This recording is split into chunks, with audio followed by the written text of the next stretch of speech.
Hello friends, today's day 14 of 100 days challenge. நான் psychology படிக்கும்போது கற்றுக்கிட்ட இந்த ஒரு விஷயம் என் லைஃப்பில் ஒரு பெரிய பெர்ஸ்பெக்டிவ் ஷிஃப்ட்டை கொண்டு வந்துச்சு. சொல்லப்போனால் என்னை ஒரு பெட்டரான பர்சனாக ஆக்குச்சுன்னு கூட சொல்லலாம். அதுதான் எம்பத்தி.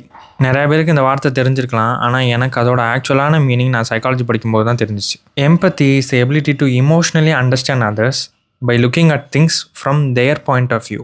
நம்மளை அவங்க இடத்துல வச்சு அவங்கள அண்டர்ஸ்டாண்ட் பண்ணுறது தான் எம்பத்தி. நிறையா பிரச்சனைகளுக்கு முக்கியமான ரீசன் என்னன்னா, அந்த சுச்சுவேஷனை நம்மளோட பெர்ஸ்பெக்டிவ்ல மட்டும்தான் அதை அப்ரோச் பண்ணுவோம். எஸ், எனக்கு புரியுது. Naturally we tend to think from only our side. மற்றவங்க பெர்ஸ்பெக்டிவ்ல வந்து அதே சேம் சுச்சுவேஷனை பார்க்கும்போது நமக்கு இன்னும் பெட்டரான பிக்சரும் கிளாரிட்டியும் கிடைக்கும். எம்பத்தைஸ் பண்ணுறது சும்மா சாதாரணமாக வராது கைஸ். நம்மளே ட்ரெயின் பண்ணிக்கிட்டா தான் உண்டு. நாளைக்கே வந்து உங்கள்கிட்ட வந்து யாராச்சும் ஏதாச்சும் ஷேர் பண்ணும்போது you put yourself in their shoes. நீங்கள் அந்த சுச்சுவேஷன் இருந்தால் உங்களுக்கு எப்படி பெயின்ஃபுல்லாக இருந்திருக்கும் அப்படின்றத யோசிச்சு பாருங்க. அந்த பர்சனை இன்னும் நல்லா பெட்டராக புரிஞ்சுப்பீங்க. இந்த விஷயத்தை பண்ணாலே நம்ம லைஃப்பில் நிறைய மிஸ் அண்டர்ஸ்டாண்டிங்கை குறைக்கலாம், தேவையில்லாமல் கோவப்படாமல் இருக்கலாம், பீப்புளை பெட்டராக புரிஞ்சுக்கலாம். நம்ம பீப்புளை பெட்டராக புரிஞ்சுக்கிட்டாலே நம்ம ரிலேஷன்ஷிப்ஸ்லாம் ஹெல்த்தியாக இருக்கும். நம்ம ரிலேஷன்ஷிப்லாம் ஹெல்த்தியாக இருந்தால் நம்மளும் ஹாப்பியாக இருப்போம்.